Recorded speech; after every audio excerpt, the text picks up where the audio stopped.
The frightened blonde girl with frozen horror in her eyes flinched when she heard a man's voice addressing her from the front. The mysterious man stands with his back to her, not allowing his face to be seen, and firmly holds a bloodied sword in his hands. The man turned towards her, fixing her with his crazy gaze, devoid of any emotion. He told her that the girl saw something she shouldn't have seen, and that he now had to get rid of her. Just an hour ago, the young and tired writer Si-hyun was shining with happiness because she wrote what she really wanted. That is, a dark fantasy in which she left no room for hope or dreams. Suddenly, everything darkened before the writer's eyes, and then an authoritative voice uttered words that made her heart beat wildly. The girl woke up already dressed in a long and expensive dress, and after looking around and listening to the conversations, she suddenly realized that she was inside her own novel. Remembering the events of the novel, Si-hyun realized that she had become Princess Yona, who was no longer noticed due to her embarrassment at one of the balls, which is why the emperor ordered her to be locked up and not allow her to step outside. The fact that she now found herself at the ball again meant only one thing. The terrible events involving the emperor's murder were supposed to happen today. The girl decided to avoid it at all costs, because otherwise Yona would have died locked up in the burning castle. She rushed to the emperor's room but found him already dead and bleeding. And then the girl came face to face with the cruel and ruthless villain of her novel, who threatens to get rid of her. Si-hyun endowed her hero, Archduke Einar Ivan Bonaparte, with many abilities, including mind reading, so upon learning that this is not the real Yona, he wonders what kind of girl is in front of him. Archduke Einar Ivan Bonaparte was the young prince's guardian. He was rich, intelligent, and incredibly handsome, and he also had a strong influence on the imperial family. Involuntarily, the girl reveals the secret of her true origin in her thoughts. Meanwhile, the emperor's subjects start knocking on the door, worried about the princess, and the archduke takes her hand with the intention of fleeing with her. The man threatens the girl and orders her to silently agree to whatever he says next. The subjects find them together and report the emperor's death, to which Einar orders them to find the murderer, and then assures them that the princess and he have not met anyone suspicious. Having led the writer to a spacious and bright room, the archduke interrogates her severely, trying to find out what will happen to him next. Si-hyun thinks, remembering that according to the plot she has to die, and Einar demands she tell everything in detail. The writer says that, after the emperor's death, Crown Prince Armand will take the throne, and Einar will control state affairs, until at one point Armand discovers who killed his beloved sister Yona. Suddenly, the girl stops and realizes that she cannot remember exactly how Einar will die. In a fit of rage, the archduke draws his sword and points it at Si-hyun. The writer begs to be left alive and assures the man that she will be able to remember the subsequent events and will do everything possible to prevent his death. Einar declares that from this day on she is his fiancée, and now she must remember everything within a month. Otherwise, she will face certain death. Having placed herself at the disposal of his subjects and reflecting on her difficult fate, the girl notices that they behave very rudely, despite her status as a princess. The writer allows herself to reflect that, although she herself prescribed such an attitude from the maids towards her heroine, it was terrible to feel it herself. Looking at herself in the mirror, the girl realizes how beautiful she is, and at that moment realizes that she has truly become Yona. As she drifts off to sleep, she remembers the same mysterious voice that sounded in her head before she was transported into her novel, ordering her to kill and bring the head of a certain person. Waking up when the sun had long since risen, Si-hyun found the princess's brother, Armand, in her room. He, with pain in his voice, informs the princess about the emperor's death. The girl, trying to imitate her heroine, pretends to be a naive fool who doesn't understand what her brother is talking about. Armand admits that the first thing he thought of after hearing this was his sister, fearing that she might be in danger. When he leaves, the guy stops abruptly and says seriously that Archduke Einar is dangerous, and that the princess should not get involved with this man. During breakfast, Si-hyun deeply ponders the fact that Armand truly hated Einar, and that she really wouldn't want the princess's brother to die or join the dark side. Einar's sudden appearance pulls her out of these thoughts, who in front of the maids plays the role of an affectionate fiancé, and kisses her hand tenderly. As soon as the maids left them alone, the man started talking about how the girl should stop acting stupid, because he didn't want rumors that he was going to marry a stupid princess. With a voice as cold as steel, The Archduke says he will kill Armand if he gets in his way. Einar, so as not to arouse suspicion, draws the princess close to him and tells her to smile. With absolute calm, the man announces that he will announce their engagement after the emperor's funeral. And until that time, the girl must prove her usefulness, otherwise she will die at his hands. After the Archduke leaves, Si-hyun is lost in thought that after meeting Einar, the maid's harassment became even more obvious. Upon learning of the arrival of a delegation from the Vatican for the funeral, the girl again heard mocking notes in the maid's voices and, unable to bear it, she jumped up from her seat and decided to take a walk. At the same time, one of his subjects informed the Archduke about the unenviable results of the investigation into the emperor's murder, casually thinking about the rumors regarding the relationship between the princess and Einar, aroused the genuine interest of the man in front of him, who then ordered him to stop talking nonsense and return to work. Einar was lost in thoughts about Yona, wondering if the writer's words could be trusted or not. Then, the man sees her from the window and hears the echoes of the thoughts of the maids, who openly mock the princess.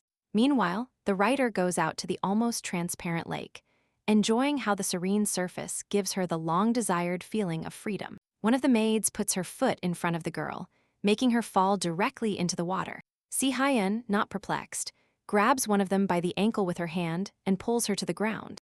And then, getting out of the water, she observes with disgust the hypocritical courtesy of the maids. Si-hyun lies indifferently, saying that the ring the Archduke gave her is lost somewhere in the lake, and orders one of the girls to get into the water and look for it. Returning to the castle, the writer sees Einar in the window, initially embarrassed to see her in such a pitiful state, but then looking at him proudly directly in the eyes, declaring in her thoughts that she is no longer the same Yona she was before. The man looks at her with satisfaction in his eyes and smiles. An untimely visitor notices how the Archduke looks at Princess Yona and wonders if the rumors about their relationship could be true. From him, Einar learns that Cardinal Cesare Hagenberge will be present at the funeral, who personally decided to organize an investigation. The knights, secretly from the city, were investigating the mass disappearance of children, often orphans, but the investigation didn't get off the ground. Einar orders preparations for his engagement to Princess Yona, leaving his subject in shock. Armand, confused, bursts into Yona's room and asks the princess if it's true that she is going to marry Archduke Bonaparte. Armand tries to convince his sister that this man is a traitor and a deceitful person, and that under no circumstances should she marry him. The girl, having assured her brother that she signed the agreement herself, is surprised to hear Armand's response, declaring that he will speak immediately with the Archduke himself. The prince did not believe his sister's words, that she accepted the engagement voluntarily. So the anger took its toll, burning inside him more and more. Having burst into Einar's presence, Armand demands that the wedding with Yona be cancelled. The prince recalls bright moments from his childhood associated with his sister. He once promised himself to protect her just as she protected him. Einar reacts to the prince's request with a decisive refusal, saying that this is impossible. During a heated argument, the Archduke says that this is his business alone, and that Armand should not interfere. Attempts to uncover Bonaparte's true motives were in vain. The man declared that he needed Princess Yona. Despite Einar's assurances after his departure, Armand, dejected, ponders what the Archduke is trying to achieve, and why he really needed the princess. The young man regrets not being able to protect his sister. At this moment, the excited writer notices changes in the maid's behavior and rejoices in her small success. Bonaparte enters the princess's room and explains his arrival by the rumors spreading throughout the palace. It concerned a non-existent ring lost by the princess, and the man, skillfully showing concern for his beloved, says that he is forced to punish the maids for such an unforgivable act. In exchange for the supposedly lost ring, Einar publicly gives her a new one. After this, the man draws the girl towards him and kisses her palm, asking her not to take off the ring under any circumstances. The next morning, the princess is greeted by a completely new group of maids sent by the Archduke, and Si-hyun realizes that the whole show was an excuse to spy on her. After several days of surveillance by a maid named Dorothy, the girl notices nothing suspicious. The day of the funeral arrives, and Armand enters the princess's room to escort Yona. On the way, the young man promises to always be there and protect Yona, no matter what. Already at the funeral, Si-hyun thinks about how it was for Armand, because the emperor was a very good father to him. And Yona, standing in front of the coffin, the girl skillfully plays the role of a grieving daughter. Einar stands next to her, and also expresses his feigned and hypocritical grief for the man he killed with his own hands. The man tells the princess that he hears how all the people gathered here are happy about the emperor's death. And moreover, all their feelings make their heads pound. Si-hyun feels sorry for her hero, who was gifted with such an ability, to which she calmly tells him there is a way to get rid of the pain, that she only needed to concentrate on the girl. Asking her to think of something pleasant, Einar talks to Si-hyun about the unknown entertainment of her world, observing with what indifference and joy she shares it with him. They are interrupted by the voice of a church minister, announcing the start of the purification ceremony. As the girl enjoys the feeling of divine power, Einar suddenly grabs her hand and screams in pain, and the burn on his hand begins to smoke. The Archduke asks the excited princess, who, if not her, should have known that she could not coexist with divine power. The writer remembers that the burn was caused by contact with the power of the deity, and now the man suffers every time he comes into contact with her. Towards the end of the funeral ceremony, the subject informs Einar that a church representative has arrived. After this, the Archduke asked how things were going with the engagement, and was not surprised to hear, in response, that the prince was categorically against this union. In his thoughts, the man concludes that it is too early to kill Armand, because suspicions might fall on him. He then asks where Princess Yona is now, and is surprised to find that she is at a tea party with other noble daughters. At the same time, Si-hyun sat awkwardly, surrounded by two girls, Frisia Arlian and Violet Parissa. It all started when the girls requested an audience with the princess to make friends. They also explained their visit by the fact that the princess, locked up in the palace, did not know most of the gossip. In fact, they were eager to know if the rumors about her engagement to Archduke Bonaparte were true. Unable to tolerate the veiled ridicule, Si-hyun skillfully humiliated the girls and then asked the maid to escort them out of the palace. Heading towards the princess, the Archduke becomes an unwitting witness to the conversation between Frisia and Violet, excited by what happened and laughs with satisfaction, checking that Yona has stopped acting like a fool. Einar brings the girl dessert and mentions that he heard she likes tea and sweets. The man persuades Si-hyun to convince the prince to change his mind about the engagement by threatening to kill him, and the girl promises to do everything possible. Noticing the princess's smiling face, he freezes for a moment and then says he would rather she didn't laugh, explaining this with a strange expression on his face. Einar asks the princess to definitely eat dessert, and then upon leaving the room, he is pleased to learn that the girl actually liked it. Si-hyun tries to persuade her brother to agree to the engagement, which makes him cry.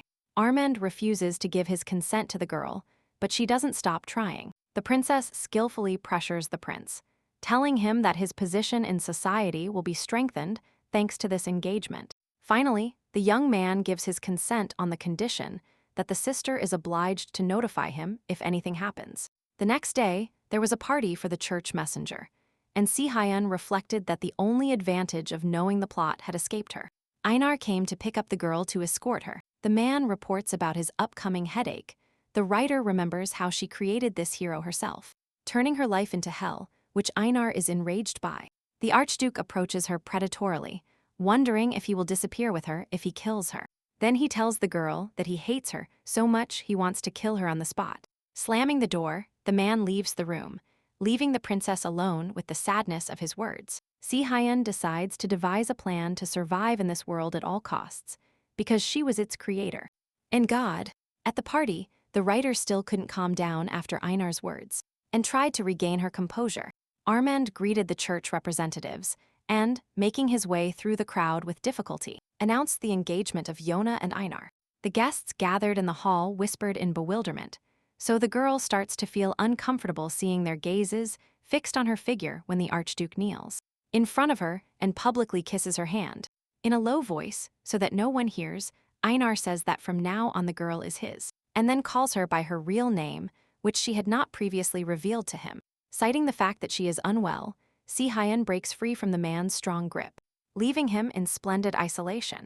While walking in the garden at night, the girl suddenly heard strange noises, and looking up, she encountered a mysterious man dressed in red climbing the fence. The princess, thinking it was an intrusion, starts screaming as the man jumps. He firmly covers her mouth with his hand and threatens her. The girl manages to bite the man's hand and break free, starting to scream again, causing him to, irritated, jump onto the fence and flee. This mysterious man in red turns out to be Cardinal Cessair, in whose honor the welcome banquet was held. Suddenly, the cardinal notices the bite mark left by the princess. Only divine power, or the devil himself, could cause pain to the cardinal. Therefore, realizing what is what, the man notes with a smile that something interesting is brewing. A certain said informs Einar that while he was spying on the princess, she saw Cardinal Cessair. Says that the cardinal was smart and moved too far away, so he couldn't hear their conversation. Einar orders him to keep watching, and after said leaves, he reflects that perhaps he should worry about the encounter between Yona and the cardinal. Meanwhile, during the meal, Yona reflects on last night's uninvited guest and realizes that she cannot remember this character from her novel. Suddenly, the figure of the very person occupying her thoughts appears before her, and the girl flinches, preparing to ask for help again. The cardinal tells her not to cause a scene, saying that being seen as a murderer in front of others is not fun. The man pulls off his hood, and the princess is surprised that her hair was a different color before, after which the cardinal explains that he is a priest, and this is thanks to divine power. Si-hyun asks why he is wearing a disguise, convinced that he is a murderer, but the cardinal ignores him and says he has his reasons. The princess states that as a priest, he lacks tact and ethics. The cardinal tries to justify himself and then asks the girl about her true nature. Dorothy, who returned at the wrong moment, calls the princess by her name, and the cardinal is surprised to see that the girl in front of him turns out to be Yona. Later, Si-hyun asks Dorothy to find out if there was a man with silver blue eyes among the church messengers. The writer understands that this is clearly not a background character, but she simply doesn't remember that hero. Meanwhile, the cardinal learns that the princess will be present tomorrow at the dinner for the guests, and happily promises to attend because he wants to meet Yona again. The next day, Si-hyun complains dissatisfiedly that she did not want to participate in the dinner. The girl wonders if it is possible to change society's opinion of the princess by appearing at one official event. Dorothy, having learned about the silver blue-eyed man, says that two people fit this description, one of whom is Cardinal Cessair. The writer keeps trying to remember such an important character for the plot, but since she came to this world, her memories have started to fade. Dorothy casually mentions that the cardinal was nicknamed the Mad Dog of the Temple due to his cruel nature and bad-tempered. At dinner, the princess is greeted by Einar, who continues to publicly portray the princess's affectionate lover. After a slight delay, the cardinal arrives for dinner, whom Si-hyun instantly recognizes as the guest of the evening. Having caught Einar's eyes, Cessair addresses him rudely, showing disgust with his entire appearance. The Archduke responds moderately, when suddenly Yona decisively defends him and asks the cardinal to take responsibility for his behavior. The cardinal, initially taken aback, apologizes. The people around them begin to whisper in approval, discussing the unusual disposition of the former princess. Sometime later, during a meal, Armand talks to the cardinal about the current progress of the investigation into the missing children, and is surprised to learn that the perpetrator might not be human. Si-hyun recalls, completely bewildered, that there was no incident with missing children in her novel. The cardinal and a priestess named Cecilia discuss the big difference between rumors about the princess and reality. Furthermore, Cessair had the impression that Yona was protecting Einar. In his thoughts, Einar praises Si-hyun, realizing that she very skillfully used the situation to refute the rumors about her. He suddenly realizes that the month given to the girl to remember the future plot is coming to an end. The next day, the writer remembers that the prince's coronation is approaching and wonders if Einar will remain idle. At the same time, Armand himself also thinks about the Archduke and realizes that it is dangerous to leave this man as an ally and as an enemy, but he is forced to cooperate with him. The prince recalls how, when he was little, he watched how things really worked. His father was just a puppet in Einar's hands, but he himself had no intention of becoming one. Suddenly, one of the subjects informs the young man that the Archduke requests an audience with him. The man tells the prince that he is going to hold an engagement immediately after the coronation, which surprises the latter.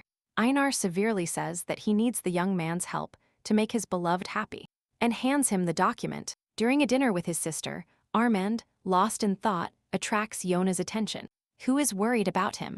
While talking, Armand suddenly realizes that his sister, who previously didn't know how to handle cutlery, skillfully handles the knife and fork. After dinner, the young man's head replays the memories of his conversation with the Archduke, who requested a month after the coronation to gradually transfer the emperor's powers to him for Yona's sake. Armand perceived a hidden threat in his words and realized he had no other choice. A few days later, the coronation took place. The public greets Princess Yona with admiration. People loudly discussed that the princess turned out to be the complete opposite of the rumors about her. The cardinal solemnly blessed the prince, and the young man finally became emperor. The princess enjoys her coronation, but Einar confronts her and reminds her that she has one last day to prove her usefulness. Suddenly, an arrow shot by someone pierces the air and flies towards Einar at a dizzying speed. But Si-hyun, reacting quickly, covers him with her chest. Blood gushes from the open wound, and the girl falls to the ground. Einar, with emotion in his voice, orders them to find the shooter. Armand and Cesare run towards the girl. The cardinal, using divine power, tries to heal the wound, but it doesn't work. They take the princess to the room and call the doctor. The doctor reports that vital organs are unaffected, but the girl has lost a lot of blood, and someone must stay with her, to which Einar firmly replies that he must stay with his fiancée. Alone with the sleeping girl, the man reflects on Si-hyun's action, unable to believe she really heroically saved him.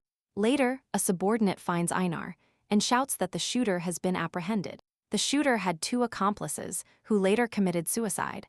Only one was detained, whom Einar intended to interrogate. A powerful spell was found on the shooter's body, sealing the memories and the mind. Only the thought of suicide was imprinted on his consciousness. Einhard wanted to make the shooter suffer, so he stabbed him in the shoulder with his sword. When Si-hyun woke up 3 days later, Dorothy, frightened, ran to her sobbing, moaning that she was afraid the princess would die. Left alone, the writer realizes that the plot has changed so much that she can no longer predict the next events. The plot twist with the arrow was her idea. It was described in detail in the notebook, but it was not included in the novel. Einar comes to visit the girl, and she realizes with tension that a month has already passed. However, it turned out the man didn't come for this, but brought a glass of water and soup. Si-hyun is sure the soup is poisoned, but the man refutes her assumption by tasting it himself. Einar says seriously that he is not going to kill her. For the sake of her survival, the writer intends to study the structure of this world. The princess got to work and began her training.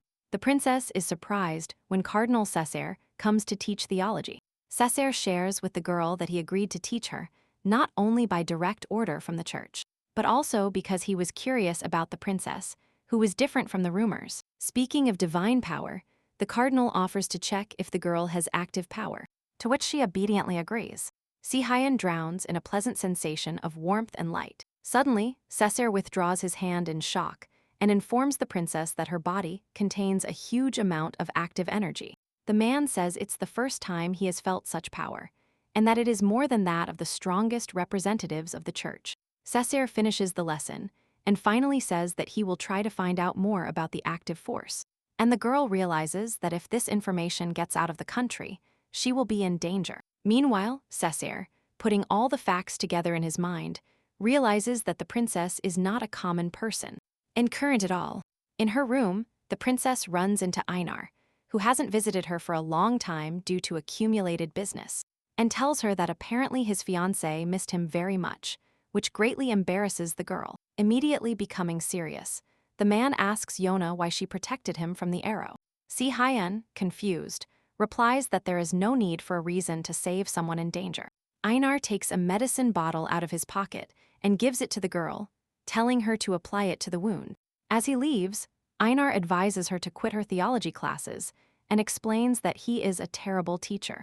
Si-hyun wonders if he is jealous. A few days later, Armand signs the document, thinking hard that now, according to the agreement with Einhard, his job consists only of signing the document. With feigned concern for the emperor's health, Einhard invites the young man to go relax at the Boulois Palace. Armand realizes with horror that the man wants to escort him for a while outside the palace, to the furthest palace from the imperial castle. Prince Teresia, having overheard Einar's conversation with the emperor, offers him a deal. A few days later, Cesare invites Yona to practice using active power. The man promises to help her and keep everything secret, as long as she agrees. After thinking for a moment, the girl realizes that she needs a means of self-defense. So she agrees. Cesare, smiling, says that the only place where they won't be disturbed is the princess's room, which makes her noticeably nervous. The cardinal promises to come see her soon to practice, and Si-hyun realizes that all this reminds her of a game of cat and mouse. Meanwhile, Armand, so thirsty for freedom, escapes through his office window into the garden, trying to go unnoticed by the knights. There he meets Cecilia, who has come looking for the cardinal. Cecilia apologizes to the young man for bothering him, when suddenly she takes his hand. A warm light shines, and the girl explains that she gave him a blessing. Since the boy looks very tired, the knights, upon discovering the emperor's disappearance, go out into the garden and call the young man. So he quickly thanks for the blessing and leaves. The girl freezes in place, not believing what she heard. She couldn't even imagine that this young man was an emperor. At that moment, Yona shows the doctor the medicine she used to treat the wound, and he is surprised, because it was a very complex and uncommon remedy. The girl realizes that Einar, who gave her this medicine, was truly worried about her, and smiles shyly. After the doctor leaves, Dorothy tells Yona that her brother's health has worsened, and that Bonaparte advised him to rest at the Blois Palace. Having discovered Einar's plan, the girl decides to talk to him. The man states that he decided to play it safe in case Armand decides to kill him. The girl asks him if he is going to kill her brother in that palace. Having received a vague answer, the girl says disgusted that she is sorry. It was only for a moment, but she was grateful to him and leaves. The man left alone cannot understand why Si-hyun is so worried about Armand if he is not her real brother. Anger towards Einar filled the writer's heart, and she considers it her duty to help her named brother. Having ordered her thoughts, the girl decides to defeat the man with the help of divine power. Suddenly, Yona is greeted by the daughter of the Teresia family, Labian Luteresia. The writer remembers that this girl is the most important figure in the Eiklet Empire after Bonaparte. Furthermore, she was a crazy girl, infinitely in love with Einar and willing to do anything for him. If the story had unfolded according to the original scenario, she would now be the Archduke's fiancée. Labian comments that she always wanted to meet Yona and offers to have a cup of tea with her. Si-hyun's soul is uneasy, because Labian is probably not delighted with her engagement to Einar. But she still agrees. Labian acts overly sweet, different from her original version, which makes the girl suspicious. As the guests are about to leave, Einar enters the room. The man ignores Labian, but she, frozen for only a second, pretends everything is fine. After the girl leaves, Si-hyun wonders why Einar is so cold towards Teresia, which confuses him. The writer informs that initially it was Labian who was supposed to become his fiancé, but Einar denies it. Then, the man asks the girl what the difference is between him and Armand. The man was clearly offended because Yona was so concerned about the emperor, but continued to treat him like a character from her novel. Bonaparte left, leaving the girl completely lost. Si-hyun abandons her decision to eliminate Einar and only plans to suppress him. The day before Armand is sent to the Blois Palace, late at night, the girl puts on a maid's uniform with the intention of hiding among the emperor's retinue. In the garden, having gathered strength, Yona jumps over the fence. Feeling a suspiciously soft landing, the girl finds herself in the arms of a long-haired man. Terrified, Si-hyun asks the man who he is. Suddenly, the writer recognizes him as Seed, a murderer and Bonaparte's shadow, secretly carrying out any of his orders. Thinking that Einar sent Seed to spy on her, she tries to pressure him, and it works. Yona and Zaid hide in one of the carriages, and the writer notices unusual innocent behavior in her character. Unknowingly, the girl falls asleep. Waking up in the morning, Yona realizes that Zaid has disappeared and understands that he went after Einar. The girl has no time to hide, and Einar finds her and calls her back to the palace. Eclipsed by her failure, the princess follows the man. At the same time, Einar recalls his conversation with Prince Teresia. He offered to hide the assassin in the Blois Palace, and in return asked not to forget his kindness. Einar scolds Yona, to which the girl affirms that she did the same for him, since both he and Armand were dear to her, and she did not want either of them to die. She promises to make Armand renounce his power so that Einar can take the throne. The man is astonished by the girl's words. The writer continues saying that she is the one who created them, so she takes responsibility. And she will not let him die. Einar is surprised, because everyone since childhood only wished him death, because people considered him a terrible villain. The girl in front of him confidently declares her intentions, even though he promised to kill her along with her brother. Einar asks Yona to take responsibility for her life, which is a condition for saving Armand. Si-hyun firmly promises to save him, and the man wonders why she wants to trust those words so much. Einar cancelled the order to kill Armand, which infuriated Prince Teresia. The servant who enters informs the prince about the package that has arrived, which was sent to him a year ago by a man who wishes to remain anonymous. The first time, a note with instructions on how to behave, travel, was attached, after which the man received money and power. This time, too, he acted according to instructions, but Einar ruined everything. Meanwhile, Si-hyun reflects on Einar's promise not to kill Armand, and to stop following her, sending Seed away. Even without a promise, she wouldn't let Einar die, especially since she liked him more than anyone else. Suddenly, the girl hears the sound of stones hitting the balcony, and looking out, sees Cardinal Cessair. Cessair jumps onto the balcony, and declares that it's time for her to receive a lesson on how to control divine power. To start, he takes her hand to try to feel the divine power. Cessair asks not to give in to emotions, because it will be harder to feel forces, and the girl explains that she is angry because of her fiancé. Cessair reports that he was not at the party where the engagement was announced, as he did not want to see Bonaparte, to which the girl says that he is her fiancé, surprising the cardinal.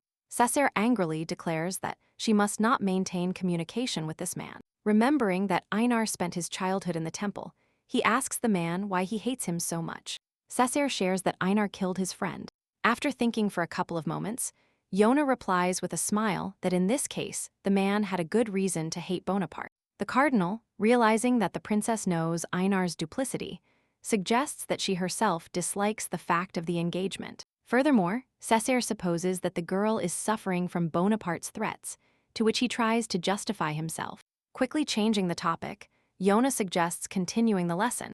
Alarmed, Cessair accepts the offer, but realizes that this is not the end. Cessair gave the princess the task of making a flower bloom and wither, which is not so easy for a girl, and ordered her to practice every day. The maid calls Yona to dinner with Armand, and she quickly gets ready. While walking down the hallway, Si-hyun notices bloodstains on the floor. Turning the corner, a terrifying sight appears before the girl's eyes. Armand's body lies on the floor, and Einar sits on his knees in front of him with a bloodied sword beside him. The knights run towards them shouting that they have killed the emperor. Shocked, Yona falls to her knees in front of her brother. The trembling princess coldly asks Einar if he did it. Hatred splashed in the girl's eyes because the man broke his promise. Einar hurriedly explains that he did not kill Armand. The archduke says that when he arrived, the emperor was already lying there, and on his sword was the blood of a man hiding in the office. Not believing his words, Yona shouts at him, but the knights interrupt her, competing among themselves, shouting that Armand is breathing. The tears freeze in the princess's eyes, while the knights send people to look for the cardinal. Einar orders the remaining knights to take the emperor to the bedroom, and he himself intends to escort Yona. Si-hyun realizes that if Einar had really been involved in the assassination attempt, he would have done it in a less visible place. Having taken her hand, the girl rejects the offer to return to the palace and says she wants to be with Armand. Yona runs to her brother, whose treatment the cardinal has already taken over. Cessair, with notes of accusation in his voice, says he heard that the archduke was nearby at the time of the attack. Suspiciously, Cessair says that the wound looks like it was made by a professional, implying Einar. Waking up suddenly, Armand says that it was not Einar who attacked him. The young man said that, when he opened the door to Einar's office, he encountered a man who attacked him.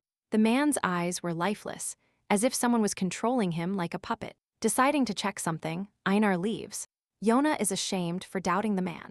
Armand explains that he wasn't in the dining room at the time of the attack, because he wanted to decorate the table with roses that his sister loves so much, and went to pick them up. The young man apologizes to his sister for worrying her. Even in such a situation, Armand only thought of her, and big tears rolled from the princess's eyes, because before she only thought about how to remove the young man from the position of emperor. Yona cries, burying her face in her hands, making Armand worry even more about his sister. Meanwhile, Einar finds on the body of the man, who attacked the emperor the same seal he saw on the man who shot him. The knights who suddenly entered informed the archduke that orders had arrived to escort him to an emergency conference. This time, he was to be escorted as a suspect in the attack. A witness approached and identified the man as the attacker. Prince Teresia declared the meeting open. Initially, the meeting was supposed to be led by the archduke, but as the prince said, due to the circumstances, the plans changed, to which Bonaparte replied that he didn't care. Teresia invited a witness into the hall, who turned out to be a maid trembling with emotion. With trembling hands, she pointed at Einar, saying that she clearly saw him meeting secretly with the knight near his office at dawn. According to the witness, Einar gave something to the knight and ordered him to kill the emperor. When the prince asked where he was at dawn, Einar calmly replied that he was at his mansion and was preparing to enter the palace. To check his words, Teresia called the head of security. According to the list provided by the chief, Bonaparte only entered the palace at 9 in the morning, which meant the maid was lying.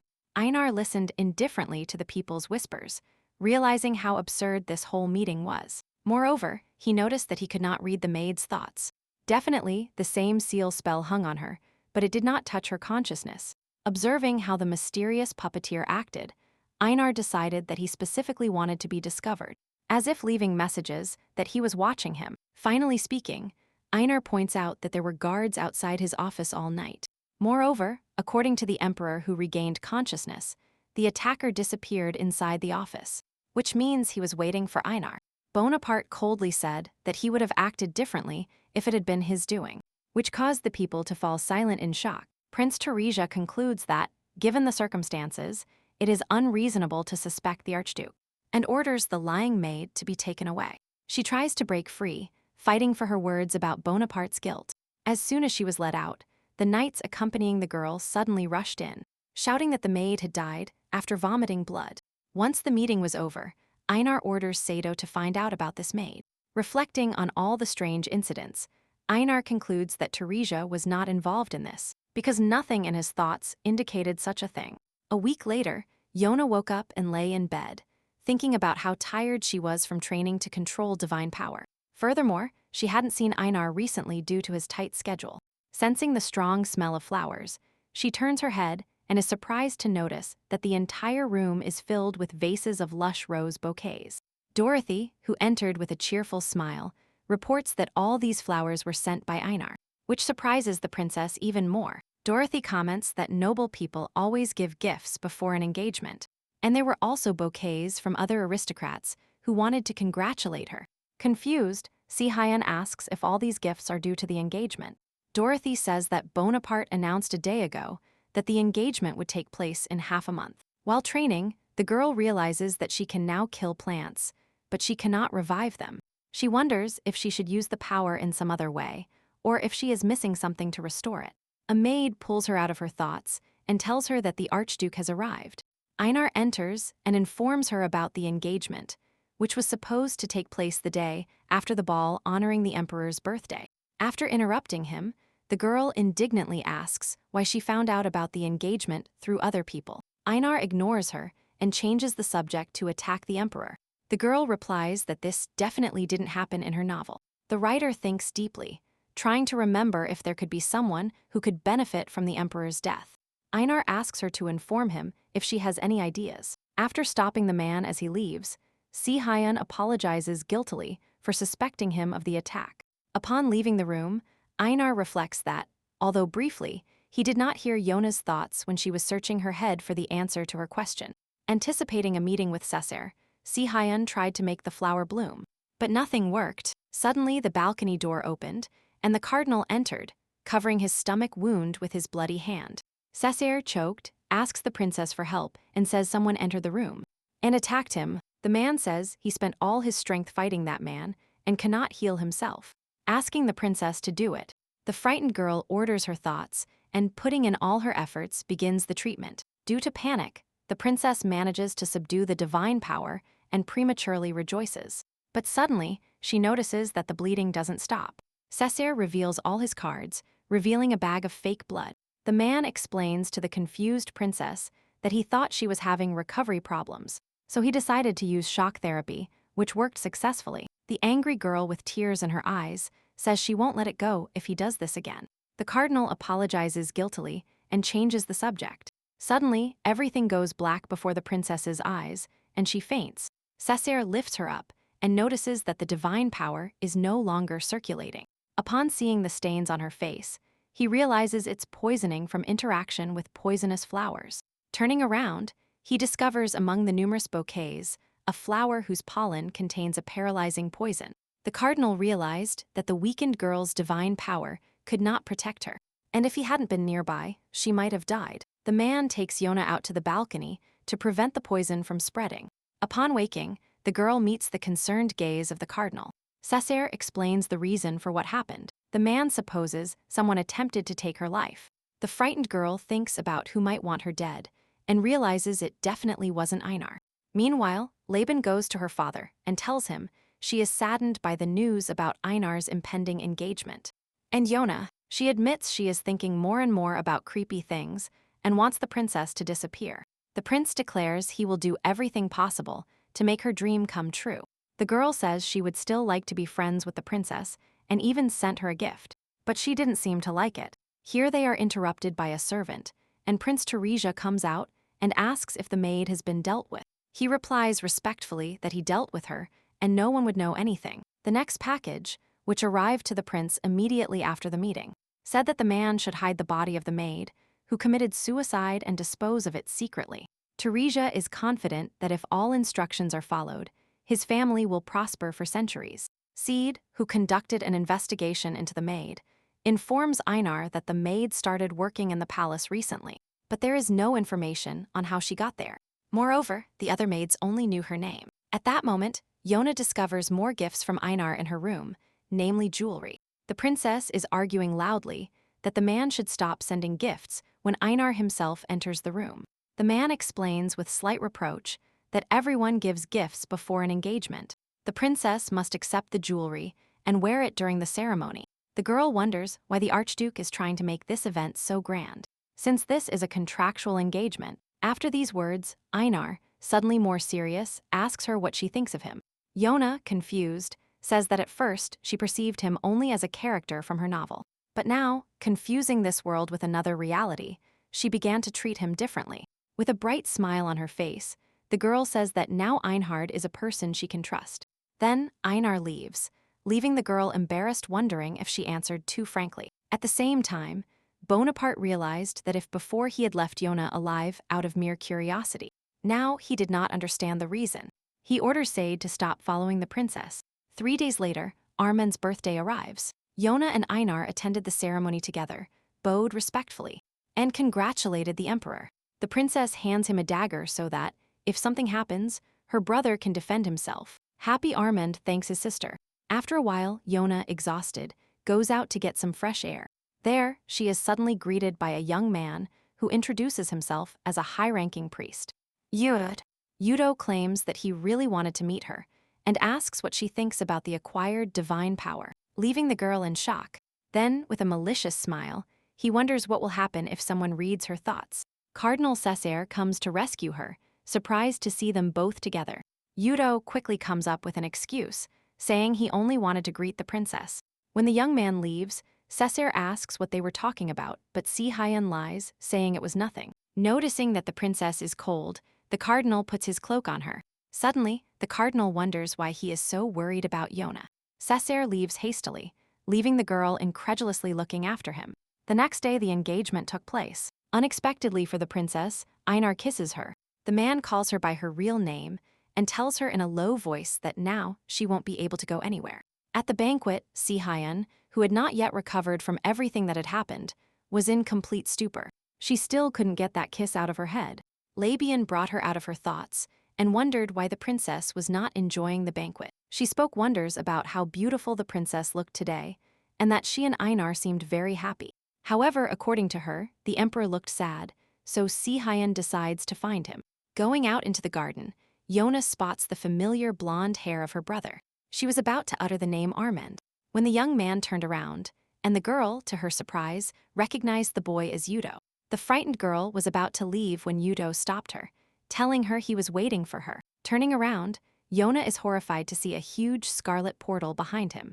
and Yudo firmly declares that there is a place where he must take her. Distracted from small talk, Einhard realizes that the princess is not in the hall and goes to look for her. Outside, he finds a shawl that has fallen from the girl's shoulders. The man realizes that Yona has disappeared. Touching the shawl, he feels the divine power emanating from it. The Archduke finds Cessair and asks him to find out whose divine power traces are left on the girl's shawl. At first, he is indignant, but Einar explains that Yona has disappeared. Touching the shawl, Cessair realizes with bewilderment that the power belongs to Yudo. The cardinal remembers that, according to Yudo, he returned to the church this morning and could not attend the ceremony or the banquet. Einar asks Cessair to contact the church so they can send Yudo back to the empire. At these words, the cardinal frowns hostilely because he suspects one of the priests. However, to save Yona, the cardinal agreed. Cecilia unintentionally overhears them and learns with horror that the princess has disappeared. At that moment, Yona, frozen, woke up in a tub of water, unable to even move a finger. Yudo approaches her and explains that she was paralyzed because she was in the holy water, but that everything should soon return to normal. He apologized for having to bring her to this place in this way, but there was someone who would like to meet her. This man was waiting for them at the church, which surprised the girl even more. Yudo disappeared before Si-hyun could move again, and the nuns treated her like a guest. Even though she was kidnapped, the girl wonders if Einar realized that she had disappeared. At that moment, the Archduke and the Cardinal tried to find out what happened. Their only clue was the information that a carriage left the city late at night. Cessair immediately sent a letter to the Pope, but never received a reply. After contacting other priests, he found out that Yudo had recently returned to the church, and immediately after, a blonde-haired girl appeared in it. But it is unknown if it was Yona. For Yudo to enter the empire, the Pope's permission was needed, and he would have replied to the letter faster if the emperor himself had sent it. However, Einar did not inform him of his sister's disappearance so as not to aggravate the situation. Cecilia, overhearing their dialogue once again, runs to Armand to tell him that Yona is now in the church. Armand is angry with the Archduke and thanks Cecilia for the information. Cecilia takes his hand, trying to calm him, and tells him that Yudo would never hurt the princess. Armand smiles at her and thanks the girl for her help. When the priestess leaves, Armand promises to save his sister. Meanwhile, Yona, disappointed, feels like she is in prison. Her escape attempts were thwarted, and the girl was not even allowed to leave the room. A nun passed by and told her that she had been invited to dinner and that she would come to accompany her later. Sometime later, Yona heads to dinner, eager to find out who she was kidnapped for. Upon opening the door, she sees a man in front of her, causing the princess's eyes to open in surprise. It was Pope Alexander. During the meal, the princess excitedly wonders if the Pope really ordered the kidnapping. As if reading her thoughts, Alexander said that he had ordered her to be taken comfortably. Getting down to business, he said he would like Yona to do him a favor. Other words plunged the girl into horror because Alexander asked for help in getting rid of Einar. He tells her that the Archduke, thanks to his ability to read minds, will one day destroy the Eichlet Empire and create chaos if they don't stop him. The Pope could not allow such an outcome. The writer thought indignantly that this was just an assumption. The events of the novel were so distorted that the future was impossible to predict, especially since she was the one who gave Einar the ability to read minds. Alexander, misinterpreting Yona's concerns, made it easier for her divine power to manifest, and Einar could not read her thoughts. The girl is surprised to learn about his power, and he smiles in a good mood and tells her he will await her consent. Upon leaving the hall, Yona realizes that although the Pope spoke with a smile, he clearly still hated Einar. The girl tries in vain to understand the reason for such hatred, because in her novel, the Pope and Einar practically did not interact. She wonders what she should do next. Suddenly, she hears a voice in her room calling her, although no one is inside. Said enters the room through the balcony, startling Si-hyun. He says he came here by order of the Archduke, and that he will now protect her until she leaves the church. In her thoughts, the princess notices that although she is grateful to Said, she regrets that Einar did not come with him. The next day, the Pope is informed that a guest has arrived. Alexander realizes who it might be, so he asks to bring both him and Yona. Yona, who doesn't understand anything, is led into the hallway, where Einar is already waiting for her.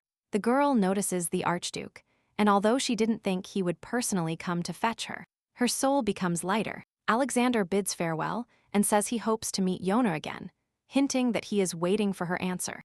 Leaving them alone with Si Hyun, the man suddenly pulls her towards him and hugs her. The girl, not expecting this, immediately blushes. Einhard used to think of Yona as an unnoticed and useless princess. Before another person took over her body, he went from thinking about using her to being interested, and eventually worried about her disappearance. When he saw her at the church, he felt calm and knew he would never let her go. The girl suddenly remembered that the air in the church was permeated with divine power, and this meant that it was hard and painful for Einar to be here. Upon returning to the room before leaving, Si Hyun finds her wedding ring. This makes her think that Einar has changed a lot since their first meeting. The girl hopes that, if everything continues like this, perhaps there can be a happy ending to this novel. She hears footsteps, and thinking it is Einar, turns around and meets her brother's worried gaze, Armand. The brother reports that he secretly entered here with the knights to save her. He says that even though he is only an emperor in appearance, he still wanted to save his sister. Yona is perplexed, because she thought it was he who sent the Archduke here, as imperial permission was needed to visit the church. He then enthusiastically clarifies what he meant when he said Armand was like an emperor. Armand speaks quietly about the contract signed with Einar. Bonaparte enters. He states that no matter how hard the emperor tried, he has already gone too far. To these words, Yona replies coldly that he was the one who went too far. Due to the information about the contract, the girl's thoughts that the man had changed seemed to disappear. Si Hyun, angry, reminds Einar that she promised him power in exchange for Armand's safety. She asks accusatorily if he was having fun watching her flutter between his claws. The man listened silently to the girl's words and then turned around, preparing to leave. The princess, indignant, asked him if he really had nothing to say, but he remained silent again and slammed the door shut. Yona thought that everything would be different now, but her hopes were in vain. Einar stopped near the door, trying to catch his breath. A few days later, Si Hyun sat without thinking, plucking petals from the flowers Einhard gave her. Yona was angry because Einhard no longer came and tried to justify herself. She nostalgically recalls how Armand smiled happily at her, and she didn't even know about the contract he signed with the Archduke. Worried about her brother, she decides to visit him. His new place of residence was located in the corner of the Imperial Palace, and the one who ordered the transfer was Einhard. Upon entering, Yona learns from the maids that Armand has lost consciousness. The maids take the worried princess to her brother's room and tell her that, after losing consciousness, he developed a fever that couldn't be brought down. Si Hyun shoos the maids out of the room and decides to cure Armand himself using divine power. The girl uses all the strength she had. Cessair silently approaches her from behind and unknowingly scares the princess and tells her that he is impressed by her work. The cardinal invites the girl to also leave this place when the church representatives leave the palace. He explains that if he receives official confirmation of the church's divine power, she will be able to live freely from that power. The man admits that he would like to travel with her. With a nervous voice, the girl asks why it is her, and the cardinal honestly replies that he likes her. Yona cannot answer immediately, and Cessair Adeja gives her time to think. Time passed, lessons on how to control divine power continued, and the princess still could not answer his confession. The girl is deep in thought that since the moment she came to this world, she dreamed of leaving the palace, because every day here was filled with anxiety. However, what prevented her from making a decision was the face of a man she had to go to the church to look for. At this moment, Einar still couldn't get his last conversation with Si Hyun out of his head. He decides it's time to talk to her. Suddenly, an excited subject bursts into the room with news about the emperor. Yona, who decides to visit her brother, runs into alarmed maids in the hallway, who tell her that something has happened and she should see it with her own eyes. Upon entering the room, the girl opens her mouth in surprise. Armand, who has woken up, turns to her with panic in his eyes. He has become much taller, more powerful, and more mature than the previous young man. Yona anxiously asks the priest how this happened, and he replies that it is the first time he has encountered something like this. But he felt a trace of someone's divine power, and maybe the reason lies in this. The princess remembers that she herself treated him during his illness, and it seems that she herself was to blame for what was happening. Armand wonders if this power could belong to Cardinal Cessair, but the priest says it is something different. Suddenly, a maid reports the arrival of Bonaparte, which alarms Yona. Einar greets the emperor, but stops when he notices the girl. However, he maintains a calm face. The man reports that news has reached him that the emperor has started looking different. He listens to the priest's explanation and says that such power sounds dangerous, because not even the pope is capable of such a thing. Einar maintains that it is necessary to find the culprit, and Armand agrees with him, which worries Yona. The princess tries to defend herself by saying that the man only wanted to cure Armand, but the archduke remains firm. Einar promises to prepare everything for the meeting. A few days later, Yona arrived at the meeting knowing that she had the responsibility to find out what would be discussed. The mature emperor enters the hall, causing people to whisper. Armand starts the meeting by recounting the essence of what happened. It was not clear what the purpose of the person who did this to him was, but for the safety of the palace, it was necessary to reveal the identity of this person. Therefore, it was proposed to conduct a large-scale investigation, during which the divine power of everyone present in the palace would be checked. The nobles gathered in the hall began to whisper indignantly, and Einar, raising his hand, publicly supported the emperor's decision. In the end, the decision was finally made. After the meeting, Yona, worried about the investigation, devised a plan to escape the inspection. She suddenly realized that Cessair might be testing her, in which case her secret would remain unsolved. Before meeting him, it was necessary to prepare an answer to his confession. The next day, the princess, excited by yesterday's encounter, visits Armand again. The boy says with a smile that, although he was not used to the new body, he felt much more confident, as if he were capable of anything. Then someone knocked on the door, and Armand cheerfully said it must be Cecilia. Cecilia was the main character of the writer's novel, so she was looking forward to meeting her. Upon entering and seeing the changed Armand, Cecilia suddenly blushed and ran out the door in fear. Outside, the priestess is trying to catch her breath when Yona comes out to her, startling the girl even more. Cecilia, embarrassed, says she was surprised that Armand looked much more mature than before. Yona encourages the priestess and convinces her to return to Armand. Cecilia explains herself to the emperor, and both seem immensely happy. Yona, watching this, smiles satisfied, realizing that feelings are arising between the priestess and her brother. At night, Si-hyun prepares to meet Cessair. The main reason for her hesitation before answering the cardinal's proposal was Armand. But today she saw in him a man who holds power in his hands and not a child. The time has come for her to choose what is best for her. Cardinal Cessair, as usual, appears in her room from the balcony. Gathering strength, the princess says she has something to say. She was so sure of her decision to leave the palace with the man, but when the time came to say it, she couldn't utter a word. The faces of people she couldn't easily leave behind appeared before her eyes, and the memory of how she wanted to lead the novel to a good ending with Einhard. Realizing all this, Si-hyun says with guilt that she cannot accept his offer. The man, annoyed, asks if she can figure out the reason for this decision.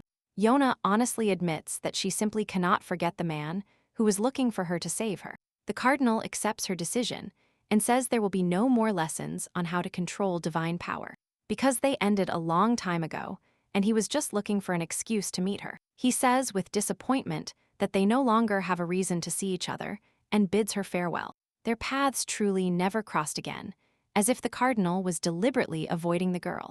Dorothy hands Yona a letter from Labian, inviting her to meet. She meets a girl and exchanges banter. Teresia immediately notices that the princess is not wearing a wedding ring. Yona lies, saying she accidentally left it in the room, when in reality she didn't want it to remind her of Einar. And Labian says with delight in her voice that the archduke doesn't like his gifts not being used. Labian offers the girl tea, which she happily accepts. When the girls have said goodbye, Labian invites her maid to try the same tea Yona drank. She takes a sip with pleasure, praising the exquisite taste, when suddenly she starts choking on her own blood and loses consciousness. Indifferently looking at her maid's body, Labian wonders with annoyance why the same didn't happen to Yona. However, one failure meant nothing. Another trap was set for the princess. While traveling in the carriage, Si-hyun notices that today it is moving faster than usual. Suddenly, the rear wheel falls off, and the carriage begins to tilt to one side. The uninjured servants get out of the overturned carriage and call for the princess. After a while, Einar's subject reports the incident to the archduke. He said that the princess only suffered minor injuries, and after first aid was provided, her condition stabilized. Entering Yona's room, Einar discovers Cardinal Cesar there and coldly asks why he has come. The cardinal explains that he came at the maid's request, to which Einar says that the treatment is already over, and orders everyone to leave. Cesar, angry, realizes that his fiancée was kidnapped, injured, and that he did nothing to protect her.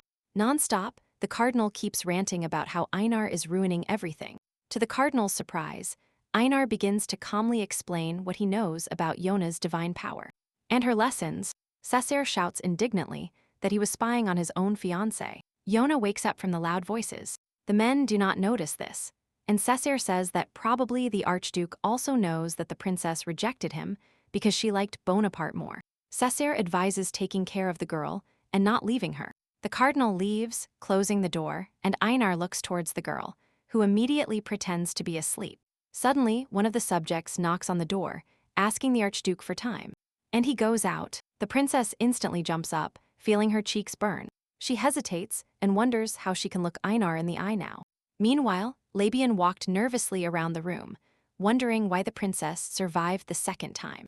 She decides to report everything to her father and ask him to investigate. Suddenly, she realizes that her timid and indecisive father, who only tries to maintain his current position, will not be able to help her and decides to get what she wants on her own. After the day Cesar told Einar the truth, the princess never saw the Archduke again. She thinks a lot because he still keeps his distance. Suddenly, Dorothy announces that today is the day the princess's divine power is tested. Due to recent events, the girl did not have time to ask Cesar to see her. A kind priest assigned to the inspection enters the room, trying to find an excuse. The princess says she looks dizzy. However, the trick doesn't work, and the priest, with excitement in his voice, says he will try to do everything quickly. The man begins to check it, and Si-hyun realizes that she is definitely burned.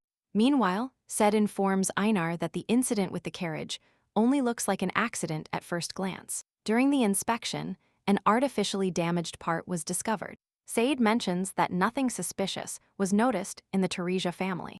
However, since the princess was returning from their property, it was too early to rule them out.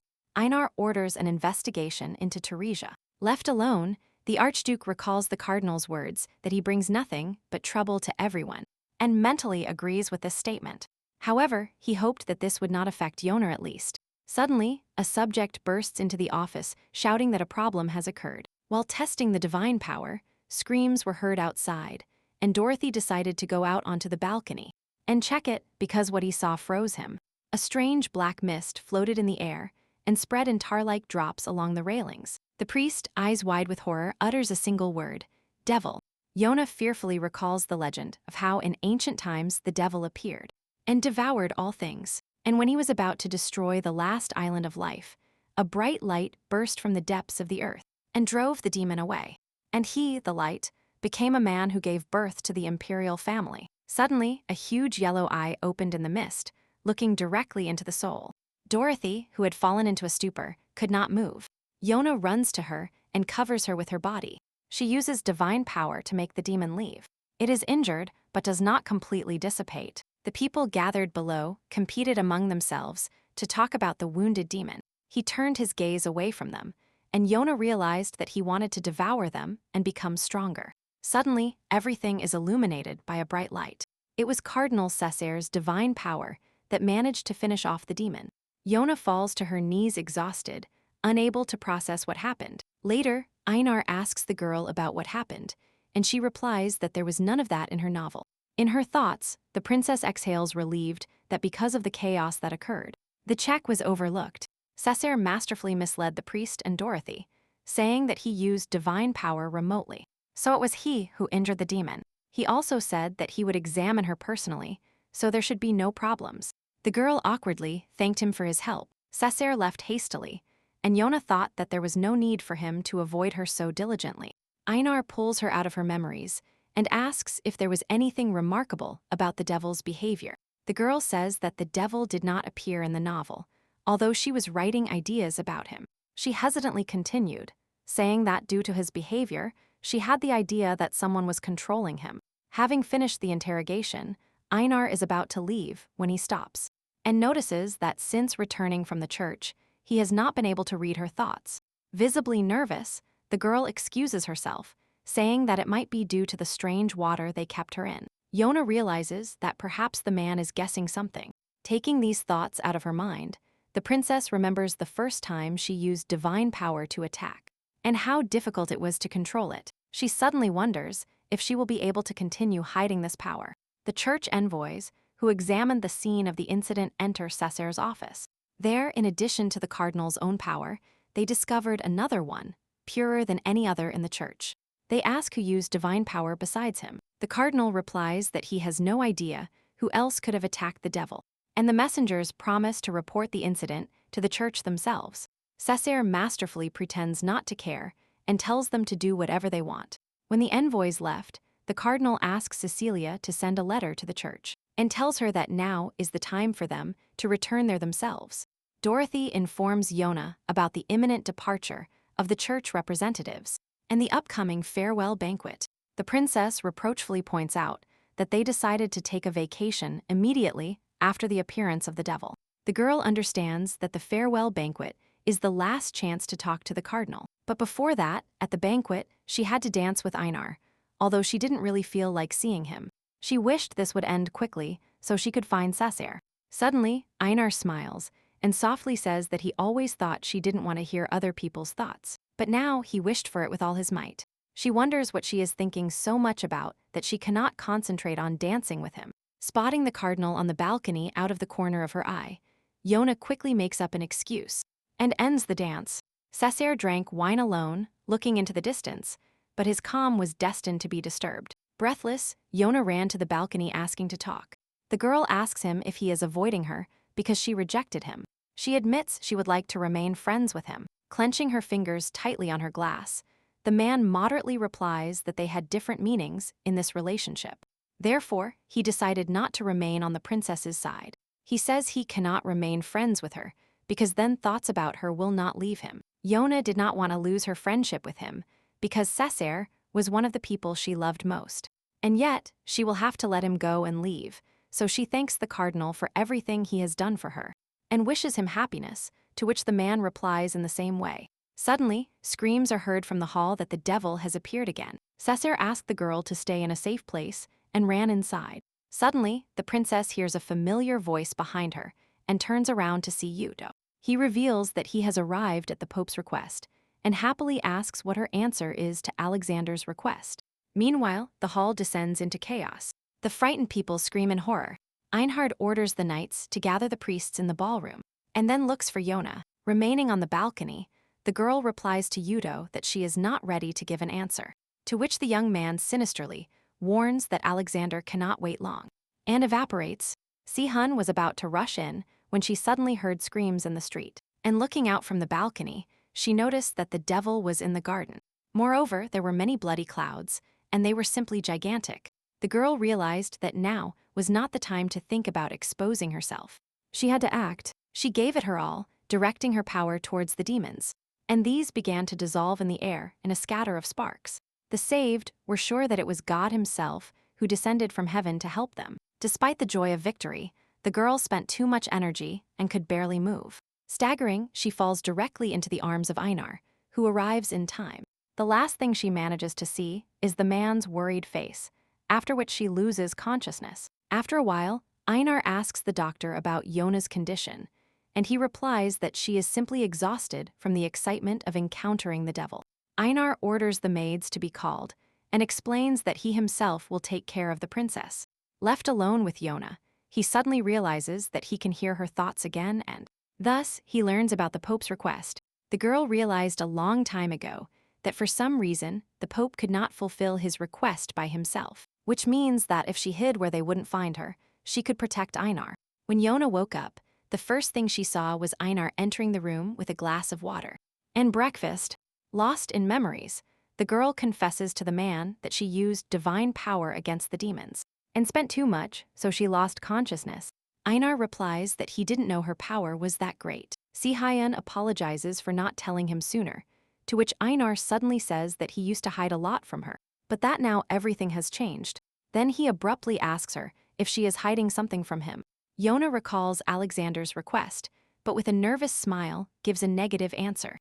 Then, carefully, The girl asks if she can go for a walk with her brother outside the castle. Einar gives his approval and then leaves. The subject tells Einar that Labian Teresia is waiting for him.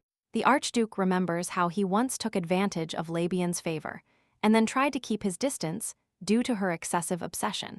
However, apparently, the girl never gave up. Einar asks the girl about the situation with the carriage and concludes that Labian is innocent, when he suddenly hears her thoughts that it is strange that Yona was fine even after drinking the poison. The man realizes with rage that it was she who arranged all this. Yona takes her brother for a walk and explains that she has Einar's permission. They recall how they used to play as children on a hill overlooking the sea and decide to go there. At that moment, Sade informs Einar that a man recently died on Teresia's estate and that the cause of death was poisoning. Upon arriving at the place, Yona spreads a blanket and lays out various delicacies she prepared herself on it. Brother and sister, enjoying each other's company in their childhood favorite spot. Armand told the princess his concerns about his reign, and she replied with a smile that he would become a prominent emperor. When they were about to leave, Yona suddenly said that she had lost her earring, and that she would catch up with her brother as soon as she found it. After moving a decent distance away, the girl finds a previously hidden shawl. To save Einar, she simply decides to disappear. One of the knights informs the emperor that the princess has supposedly left in another carriage, which infuriates Armand because they had not informed him about this earlier.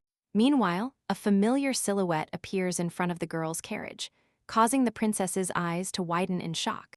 It was Einar who discovered that she was planning to flee. The Archduke locked the princess in a room, thwarting any possible escape attempts, and she demands to be released. She wasn't even imprisoned in the imperial palace, but in Bonaparte's estate.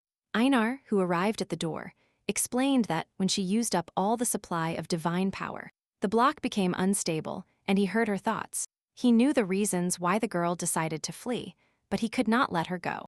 The man asks Yona not to leave, because she promised to be responsible for his life. Having said that, Einar lets her go, leaving her with the final remark that if anything happens, Sade will be there. Meanwhile, Prince Teresia comes face to face with the man who has been sending him packages all this time. This time, instead of sending a message, he told him that Princess Yona had divine powers. The prince doesn't seem impressed, but the informant hints that it depends on the person how this information will be used. Unlike his father, Labian, who overheard the conversation, is astonished. The girl supposed that this is why Yona survived after drinking the poison, and that means her powers are truly great. Perhaps it was the princess who summoned that bright light that defeated the devil. Labian frowns and wonders how exactly she can use this information. At night, Einar arrives at the princess's room and finds her sleeping leaning against the door. Picking up Yona in his arms, the man carries her to bed. Looking at the girl's calm sleeping face, the Archduke asks never to leave him alone. Yona, who woke up in the morning hoping to escape, goes out the door. But Sade is already waiting for her there. Einar's subject brings him a stack of papers for his consideration, as the empire's founding festival was approaching. He asks the man if it was a good decision to hold the festival so soon after the devil's attack. The festival was dedicated to driving the devil out of the lands with the power of light. So if the devil appeared during the festival, the damage would be enormous. However, according to Einar, the festival was supposed to dispel panic among the people. The subject then handed the Archduke a letter from the emperor. When Einar visits Armand, he asks where his sister is, because the carriage that accompanied her never returned. The Archduke states that he cannot give an answer, but guarantees the princess's safety, which upsets Armand. Ignoring the emperor's indignation, he reports that Armand should return to the castle before the festival begins. Armand, surprised, understood that these words meant that Einar was returning the throne to him. In the afternoon, the Archduke visits Yona. Einar encourages the girl to think logically, saying that she is probably being followed, and that even if she ran away, they would find her quickly. He points out that her estate is the safest place for her right now, and he wouldn't want her to get hurt. With a slight smile on her lips, Si-Hyun realizes that he is not angry, but rather worried about her. Cardinal Cessair curses loudly that the Pope is not reading his reports, which mention the appearance of the devil. They needed more priests, because many of them suffered in the fight. Labian arrived to meet Cessair. In a trembling voice, she asks him if he knows that Yona has huge reserves of divine power. Baffled, the man wonders how she could have known. Having ordered his thoughts, the cardinal replies that he only felt a faint response of power from her, and that it could not have increased sharply. He asked her who told her this, and why she decided to turn to him. Surprised, Labian wonders why the cardinal is so calm, because this could have a negative effect on the church. Stating that the cardinal apparently does not take her words seriously, the girl leaves him, and Cesare realizes that Yona might be in trouble. Yona tells Einar that she is bored of being alone for weeks and misses Dorothy. And Armand, she wonders if she could at least invite Labian here, which tenses the Archduke. And he replies with a decisive refusal. To prevent the girl from getting angry, the man mentions that he will soon visit the Festival of Light with her. However, the princess replies that it is not necessary to do this. Einar asks her again, astonished, to which Jonah replies with emotion in her voice, that it will be difficult for her to be among dozens of people and listen to all their thoughts. Surprised by so much care, the man replies that everything will be fine if he concentrates only on her. The princess, with a brilliant smile, replies that in that case she will be greatly looking forward to it. Satisfied, Einar smiles back at her. Yona notes with surprise that, although she saw him smile a couple of times, only now did he seem truly happy. And now, the festival has finally begun. Meanwhile, the Pope, reading the reports, finds it hard to believe that the devil has appeared, and decides to investigate. Alexander calls a priest named Vera, and asks if he would like to IR to the Iklet Empire. Having received consent, the man says that since he will go as a representative of the church, he must at least be a cardinal. Vera looks at him, surprised, and informs him that the boy will be able to go to the empire immediately after the ceremony to become a cardinal. Burka, delighted, thanks Alexander. Yona, who is not used to celebrations, cannot understand the aristocrats who organize parties throughout the festival. Einar tells her that, as a princess, she cannot ignore such an important event. Suddenly, Armand calls the girl. He, worried, asks if she is okay, since they haven't seen each other since their walk by the sea. The brother hastily asks all the questions that interest him, to which the girl nervously replies that nothing happened. Einar appears behind him and greets the emperor, wishing the eternal prosperity of the Iklet Empire. Armand thanks him nervously. Unexpectedly for the boy, the Archduke asks for a moment to speak with him. Taking the princess's hand, Einar confidently says that they want to hold a wedding ceremony after the end of the festival. Surprised, Jonah looks at the man in shock.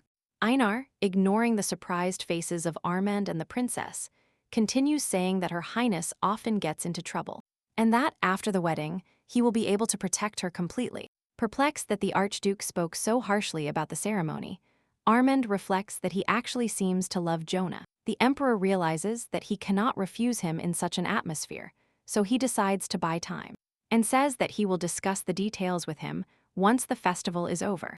Then the people around, who overheard the conversation, begin to applaud. Si-hyun whispers to Einar that he is terribly cunning. The man laughs and replies that there is nothing special about it. In the end, the main topic of discussion at the parties was the upcoming wedding. Each time the number of listeners increased, and they competed among themselves to ask questions that interested them. In the end, the girl was completely exhausted. However, very soon the day of the Festival of Light arrived, and the princess was on cloud 9. She endured all these balls only for this day. The Archduke said doubtfully that they were quite popular in society now, and that it would be difficult to remain alone. To this, Si-hyun enthusiastically declared that she has a plan. Under the cover of darkness, the two went out together. The brown-haired girl cheerfully said that at first, she was afraid that nothing would go right, but everything turned out to be easier than she thought. The two were Einar and Yona, with their hair color changed by divine power. Si-hyun asked with concern in her voice if Einar was okay, since there were so many people around. He replied that everything was fine, and the girl, not realizing it, thought that the man might get tired if he focused only on her for so long. However, setting aside doubts, Yona cheerfully suggests having a lot of fun. While walking, Yona discovers fresh and aromatic kebabs that she immediately wants to try. Then she watched the fire show with Einhard with admiration. On the way, she enthusiastically bought gifts for Armand and Dorothy. They came across a jewelry stall where, according to the merchant, divine power was present. She praised their products and said that these jewels can shine and change color. Yona asks why they are so cheap, to which the merchant replies that she always lowers prices during the festival. However, Einhard discourages her by saying that this is just the fruit of training novice priests and, therefore, it is not expensive. The merchant timidly changes the subject and promises to lower the price, since they look like newlyweds, and their jewelry is often bought before the wedding. However, Yona nervously dismisses it as a mistake. The girl hastily drags the man along, and they leave without having acquired anything. They go out to a truly picturesque area, and Si-hyun looks around with admiration. Addressing Einhard, Yona cheerfully says that today was fun and thanks the man from the bottom of her heart. She gently points out to him that he doesn't like places like this and wonders why he suggested going there. After a moment of hesitation, he admits that he wanted to see her smile. Si-hyun immediately turns to look at him, dumbfounded. Her eyes light up with genuine surprise. The sky suddenly illuminates, with dozens of shooting stars passing quickly in bright tails. They light up and go out again. Yona watches the meteor shower dance with childlike delight and says she had no idea it would be so amazing. Einar only looked at her. He calls her name softly, drawing the girl's attention to himself. The man hands her a bracelet from that very jewelry store. Hesitantly, he says that he will not be fooled by the Pope's traps and that he will be able to protect the girl from him. Then he asks Jonah to be with him. Si-hyun finds no words to express her surprise for what she heard just before the wedding. She smiles and looks into the man's eyes.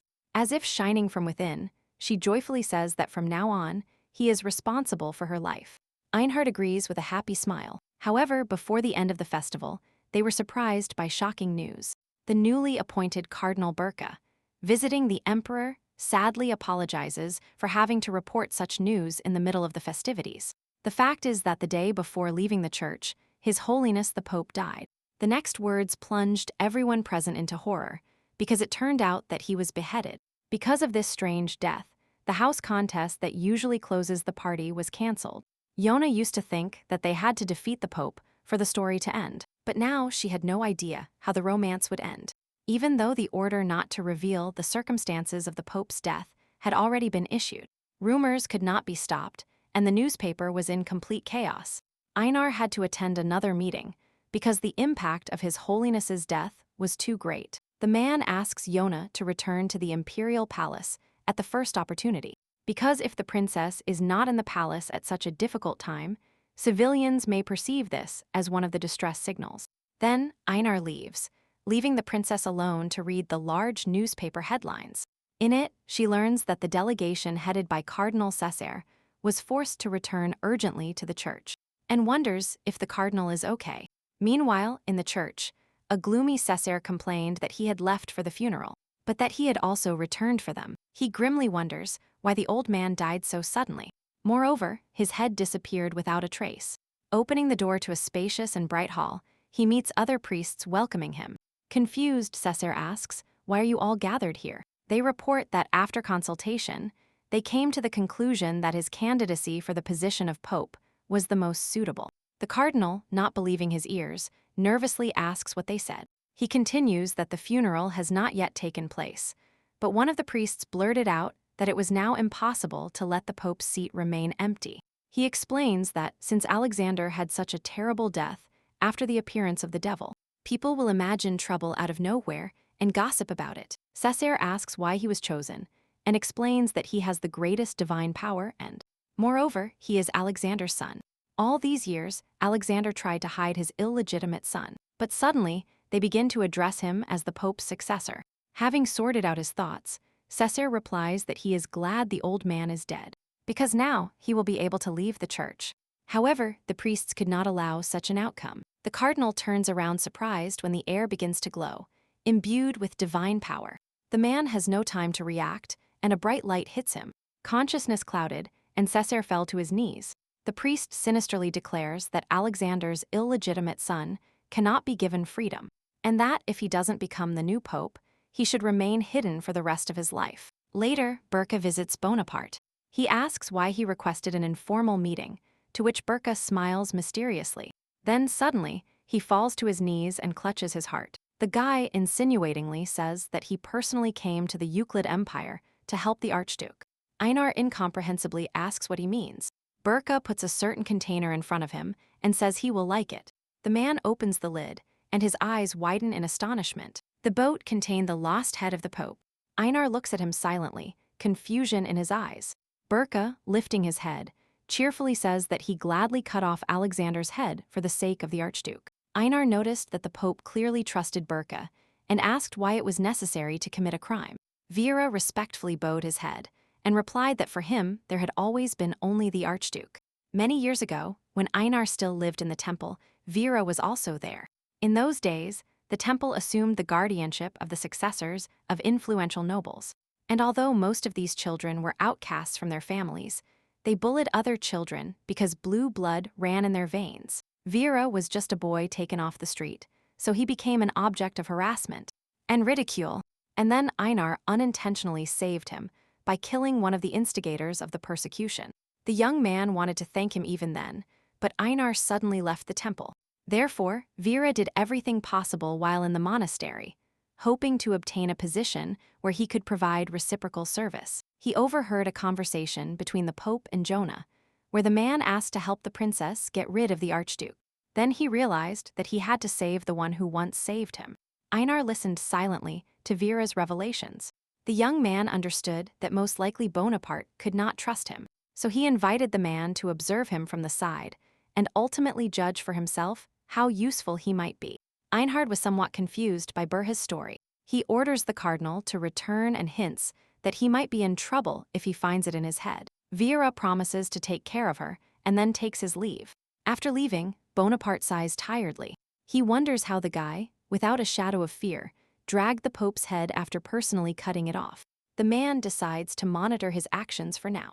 Burka walks down the hall with a bright and happy smile, glad to have repaid Einar for saving him.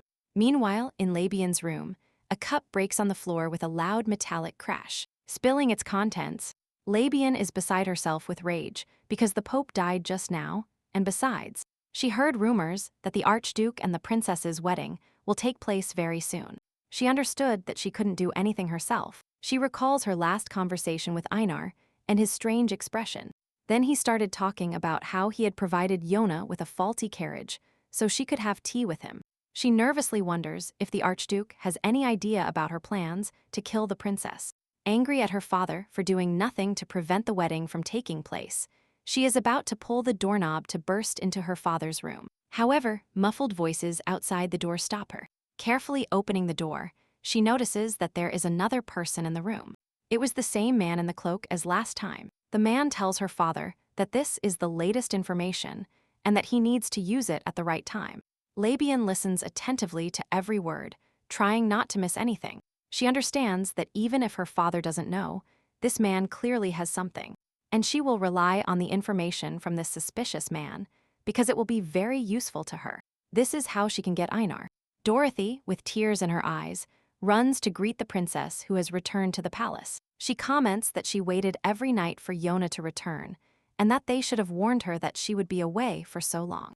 The maid laments that the princess never tried on the dress she chose for her for the Festival of Lights. However, she is very happy that the princess has finally returned, and this is a dress she can wear in the house competition. She explains that although the competition was initially cancelled, the maid from the main building told her that they were diligently preparing.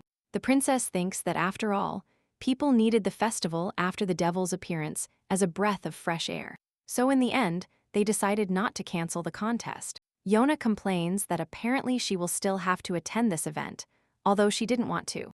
Dorothy replies that the princess will not have to participate in the house, but that wasn't the problem at all. Yona had a bad feeling, because usually something irreparable happens at such parties. Then the house competition began. The girl's heart pounded rapidly because she had been restless since the morning. Worried about Yona's appearance, Armand asks about her condition, to which she nervously replies that everything is fine. The emperor calms his sister. Einar approaches them and, taking the princess's hands, promises to bring her the best spoils. The man smiles at her, and the girl feels something strange inside. After all, when she looked at him, her heart started beating faster. Except it wasn't butterflies, it was anxiety. Suddenly, Si-Hyen hears a greeting voice behind her and turns around. It was Cardinal Berhart, who arrived with a delegation. He and the priest decided to attend the event in case anything dangerous happened. Yona asks in surprise again, to which Vera replies that you never know what can happen in the forest. He realized that the girl was worried about Bonaparte, because he himself was familiar with this feeling. He invites the princess to wait for the man in the tent because he will not be back soon. Suddenly, the birds above the forest rose up alarmed. Yona looked into the distance, alarmed. After a while, Armand returned with a victorious smile on his face. The girl breathed a sigh of relief, because at least everything was fine with her brother. Other participants returned slowly, but Einar remained missing. Yona's heart began to beat anxiously. It was already getting dark, and the other participants, who had noticed the Archduke's absence, also talked excitedly. Some of them suggested that the devil might appear again, which made the girl fear even more for Einar. Clenching her teeth, she resolutely turned towards the forest. The girl realized that she could not calm down until she saw Einar in person, so she got on the horse and went in search of him. Every time she thought of Einar, a feeling of anxiety overwhelmed her. She couldn't tell if it was her heart telling her or just her worry. Driven by anxiety, she urged the horse on harder. The sun had already completely set, and it was difficult to see anything in the darkness.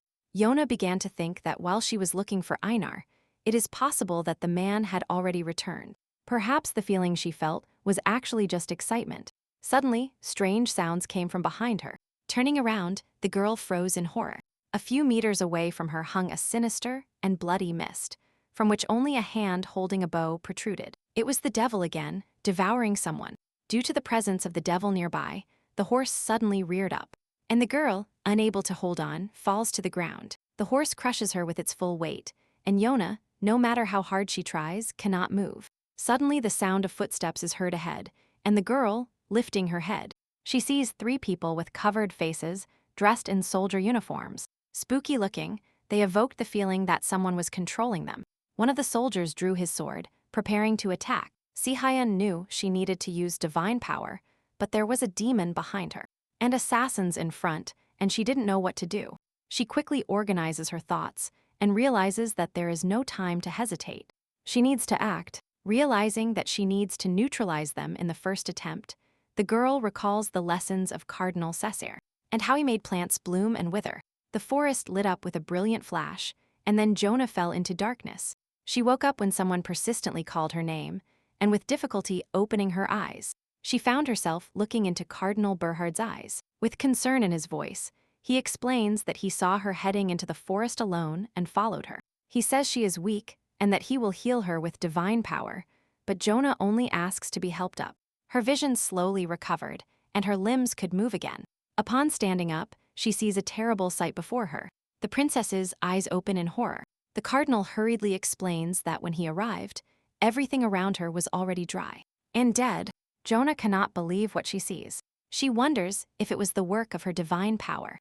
Of all her abilities, she wanted to choose the most effective one. Trees and grass dried up, and the horse and man looked numb. This made the girl feel sick, and suffocating nausea rose in her throat. Vera looked at her worriedly, not knowing how to help her. Suddenly, Einar, alarmed, and his entourage rushed towards them. Confused, the man stopped abruptly. Jonah trembled and cried, looking at him. He rushed to her excitedly and asked what had happened. The girl has difficulty explaining that the devil and the assassin appeared right in front of her, and in an attempt to fight them, she used divine power. But what she did was completely different from drying flowers. Her heart started beating wildly in her chest again. Einhard sweetly asks her to compose herself and look at him. Jonah looks into his eyes, and suddenly her consciousness clouds over, and the voice she heard before entering this world sounds again in her head. Einar, seeing that something is wrong, calls her enthusiastically. The voice demands his decapitation, and Jonah, obeying, grabs the sword in her hand. The voice calls her again and orders her to kill him. Unable to control herself, Jonah stabs Einar in the chest with force and precision. Pulling the blade from the flesh, she moves it again, preparing to attack again. With wild eyes, she aims directly at his heart. However, Einar manages to intercept her hand and firmly squeezes her wrist. Realizing that something is controlling the girl and noticing how her hand is bleeding, he shouts and asks her to wake up. The cardinal uses divine power to stop her. Yona's eyelids begin to close, and she ends up collapsing into Einar's arms. Vera explains to the group that he made her lose consciousness because the Archduke was in danger. The cardinal invites him to check his wound, but the man asks to examine Jonah first because he himself needed to make sure of something. He approaches the dried body of the assassin. Einar realizes that he is wearing the uniform of an assistant captain of the royal cavalry, and that the devil killed the commander himself. Lifting the cloth that hides the assassin's face, he is paralyzed by shock. The cloth hid a forbidden seal underneath. However, Jonah was absolutely pure. The man did not understand why she attacked him if she did not have this mark. Now it was evident that something was going wrong.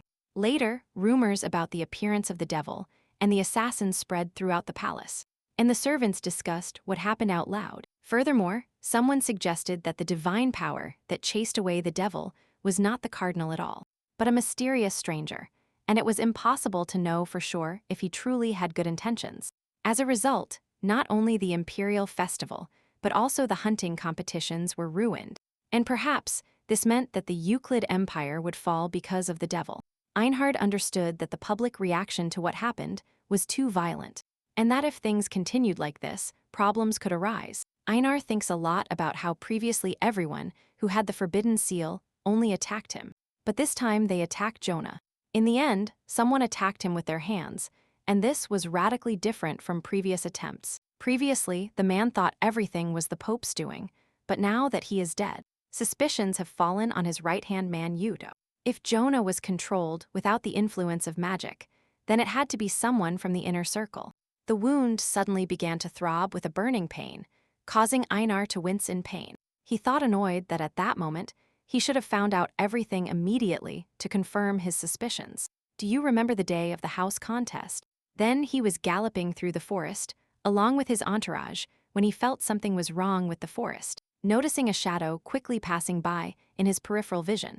And then, suddenly, the forest lit up with a bright, blinding light. Realizing that it is someone's divine power, he decides to go towards the flash, instantly forgetting the strange shadow. Returning to reality, Einar realizes that the shadow might be Yudo, and that he was the one who controlled Yona. After which he suddenly disappeared into the forest. The man remembers someone who might know information about Yudo. Leaning over the table, he quickly scribbles a letter. At that moment, in the church, Cardinal Cessair aggressively kicks the door of the room he was locked in. No matter how much he tried, he was absolutely unable to open or break it. Cecilia enters and brings food to the cardinal. The priests deliberately sent only the priestess, knowing that she could not harm him or take her hostage. Exhaling angrily, he asks to leave the food on the table. Cecilia kindly wonders why Cessair doesn't want to be pope, since anyone would like to be in his place. The cardinal nervously explains that at first he had no desire to come here, and he came only because the old man tearfully begged him to come, and since then he has tried to leave the church many times. He recalls that his father told him he wanted to live with the only family he had left, and asked him to fulfill his wish. Because he repeated this day after day, Cessair couldn't just leave him. Now the priests imagined that by seating him in that position, they could control him and do whatever they wanted. After talking to the man, Cecilia was about to leave when she remembered something important. She tells him that the devil has reappeared in the empire and that the princess fainted from shock. Cessair realizes that he might have used too much divine power. Cecilia continues by saying that the entire church is focused on getting rid of the devil, but no new priests have been sent there. Cessair remembers that he made formal requests to the priests several times, but they were slow to respond and ultimately sent no one. If Alexander had lived, he would not have hesitated to eradicate the devil. Cessair wonders if he even read the reports he sent him. However, only the next pope could see his predecessor's documents. He recalls what happened at the house contest, thinking hard. He finally arrives at the answer and realizes that the inevitable cannot be avoided. Jonah has a dream. Here Einar walks away, and a threatening voice sounds in her head, ordering him to be killed. The man turns towards her, without yet knowing what awaits him. With a jerk, the girl sinks her sword into his chest. Her wild eyes are full of hatred. Suddenly the veil falls, and Jonah realizes what she has done. She falls in front of Einar's body, lying on the floor, with a dagger sticking sinisterly out of his chest. Not believing what she sees, she leans over him and calls him by name. Suddenly, the hand reached out to Einar and shone with a warm light in an attempt to finish what he had started. The girl grabs him horrified, screaming and panicking. She tries everything to stop herself, but nothing works. A disfigured body lay in front of her. Yona opens her eyes in bed, and tears stream down her cheeks. Hearing a familiar voice, she turns her head and sees Einar in front of her, alive and unharmed. Unable to control her tears, she jumps up. Einar asks her not to get up and, worried, tells the maid to call the doctor. He quietly says it's better for her to rest, because she slept for 3 days after fainting. Noticing the sad expression on the princess's face, Einar asks what's wrong, to which the girl replies that she had a dream. In her dream, she stabbed him with a dagger and burned him with her power. The man tries to assure her that it's just a dream, but tears begin to well up in Jonah's eyes again. When she couldn't control her power, she feared drying up and destroying everything, even Einar, as if in a dream. The man was stunned for a couple of moments. Coming out of his stupor, he held out a reassuring hand to her. He promised that he would never die at her hands. Einar tells her not to worry about it anymore. Not entirely convinced by his words, Jonah only sobs sadly. Someone knocked on the door, and Einar assumed the doctor had arrived. However, when the door opened, a smiling Vera appeared, who had come to check on the princess's well-being. Einar jumps up surprised. Vera explains that he actually wanted to say something. He reports that he will help the princess in a hunting competition and, coincidentally, is aware of her divine power. The cardinal continues by saying that the whole problem is that her power is too strong, that it is the opposite of the container she is in. If she continued to use her powers, there was a high probability that her body simply would not be able to withstand it. She didn't know why, but the princess's strength kept increasing every day, and it seemed her body couldn't handle it. Si-hyun swallows nervously and realizes that it might be because she has taken over Jonah's body. The best way to avoid the worst outcome was to seal part of her power in his body and reduce its amount. However, if the princess did this, she would lose a lot of energy. She would no longer be able to use such a large amount of power as before. Einar asks if the cardinal is the only one who can seal her powers, and he replies that he is capable of doing so. Einar turned inquiringly towards the somber Jonah. She sat deep in thought. When she first heard that she possessed great holy power, she simply thought she had great potential. However, now she felt like she had a bomb in her hands. Even if she was injured, she didn't want to see something like that again. Therefore, Sehun resolutely raised her head and firmly asked the cardinal to seal her power. She says she leaves it to the cardinal. The surprised Einar tries to dissuade the girl, telling her that divine power is not just some skills, but a part of her. Jonah nervously clutched the sleeve of her dress, as the man continued saying that sealing her power would weaken not only her power, but also her body. The princess dejectedly said it was better this way than causing pain to her loved ones due to her power. Einhard could not find an answer and fell silent, letting the girl decide her own fate. Jonah asks the cardinal to begin, and he agrees. The pages of the book crackled, emitting light with golden sparks from the holy scriptures. The room was illuminated by a brilliant flash of divine power emanating from Vera's hand. The girl, closing her eyes, waited humbly. When everything was over, she calmly opened her eyes and listened to her internal sensations. Einar will excitedly ask if everything is fine, to which Jonah, after a slight hesitation, replied that yes. Vigor appeared in her body, and she felt lighter, as if the heavy burden that had been weighing on her for so long had simply evaporated. Vera recommended that the girl also rest for the next few days, just in case. As he left, he cheerfully said that if Einar's injured shoulder required an examination, he would definitely help him. Jonah looked at the man bewildered, not understanding what he was talking about. She cried out worriedly and asked when he had hurt himself. Suddenly, recalling her dream, a terrible realization came to mind. She looked at her hands in fear, not believing that she could really hurt Einar with them. In a trembling voice, she stuttered that not everything was a dream and that she really stabbed him with a knife. The man tries in vain to find another explanation. Si-hyun remembers a calm voice in her head, ordering her to kill Einar. She also remembers having heard this voice before, just before finding herself in this world. A tear rolls down her cheek as the writer says that she might have ended up in this world, because she was destined to kill the Archduke. Einar asks her again surprised, but she no longer listens to him, choking on sobs. It is already dark when the girl calms down, and the man asks what she meant by the words she said earlier. She says that just before coming to this world, she heard a voice. The voice ordered her to kill someone and bring the head. And then, opening her eyes, she found herself already in this place. She had completely forgotten about the voice, as she was busy getting used to this world. However, during the hunting competition, just before losing consciousness, she heard it again. It seems someone is trying to get rid of Einar with her hands. She jumped up horrified and said that this meant Einar should stay as far away from her as possible. However, the man put her down again and told her that everything was fine now. The princess reluctantly accepted, internally still worried about Einar. There was an awkward, almost palpable silence. Einar kept looking at her, and Sehyun, unable to bear it, asked what was wrong. She couldn't help but think that the point was that it was already late, and it was just her and him. And it wasn't an easy day. Suddenly, Jonah asked how the man managed his ability at a young age. Everything she knew was only the product of her imagination. She wanted to know exactly what he felt. Einhard calmly replies that this ability has been with him for a long time. But that period was the worst of all. Then he killed his mother with his own hands. He wasn't born with the ability to hear thoughts. The ability made itself felt as he grew. Involuntarily, he began to respond to people's thoughts. He saw the confusion of these people, not understanding how he knew what they were thinking. That's when he realized it wasn't an ordinary skill.